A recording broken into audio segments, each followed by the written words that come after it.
नांदेडमधून एक धक्कादायक बातमी समोर येते। ऐन निवडणुकीच्या तोंडावरच नांदेडमधील काँग्रेसच्या उमेदवार सारिका भालेराव यांच्या पतीवर जीवघेणा हल्ला करण्याचा प्रयत्न करण्यात आल्याची बातमी समोर येते।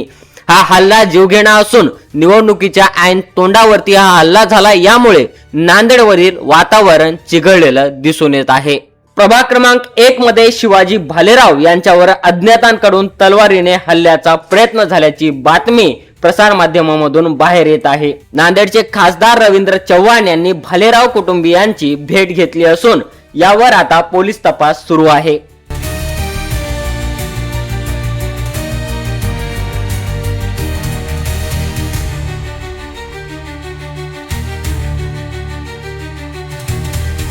मी शिवाजी भालेराव, माझी पत्नी सारिका उभं टाकलेली आहे।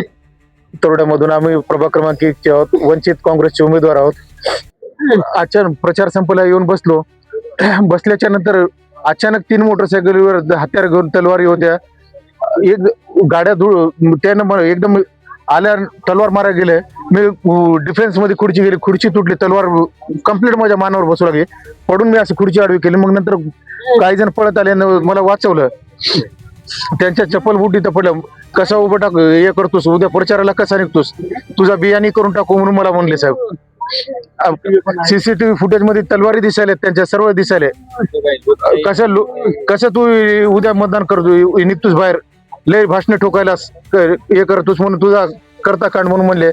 कृपया मला प्रशासनावर, पोलीस प्रशासनावर पूर्ण भरोसा आहे। आमच्या गरीब उमेदवाराला आम्हाला न्याय द्या। मीडियाला एक विनंती आहे की मी कार्यकर्ता आहे, प्रत्येकाच्या सुखादुःखामध्ये जाऊन जाणार माणूस आहे। समाजासाठी सगळ्याला कुठल्याही वेळेवर जातो, मात्र माझ्यासोबत असं मला वाटलं नाही एकदम। जर खुर्ची जरी आडून केलं नसतं माझी मुंडी उडाली असती साहेब।